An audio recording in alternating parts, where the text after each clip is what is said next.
સમય જ નથી. અત્યારે પરિવારમાં 5 સભ્યો હોય તો 5 સભ્યોમાંથી 7 ફોન હાજર હશે, કારણ કે દરેકને પોતાની એક અલગ જ દુનિયામાં જીવવું હોય છે.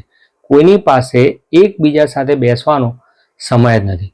2 ભાઈ હોય, 1 બહેન હોય તો કોઈને કોઈ જ પ્રકારની ખબર જ નથી હોતી કે ભાઈ બહાર ગયો છે તો ક્યાં ગયો છે અને કેટલા વાગે આવશે એની પણ કોઈ જ માહિતી નથી હોતી. એનું કારણ એકમાત્ર સોશિયલ મીડિયા અને સ્માર્ટફોન.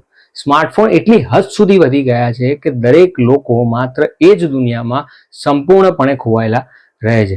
વોટ્સએપના ગ્રુપમાં ચેટ થાય છે, પરંતુ એકબીજા સાથે બેસેલા વ્યક્તિ સાથે ચેટ કરવા માટે, વાતો કરવા માટે સંવાદો હાજર નથી. એની ગેરહાજરી થવા લાગી છે. શું 12 કલાકમાંથી આપણે માત્ર 1 કલાક પરિવારના બધા સભ્યો સ્માર્ટફોનને સાઈડમાં મૂકીને ના બેસી શકીએ? શું 1 કલાક માટે આપણે ગપસપ ના કરી શકીએ?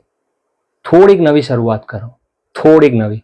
જીવનમાં સંવાદથી જ સવાર થાય છે.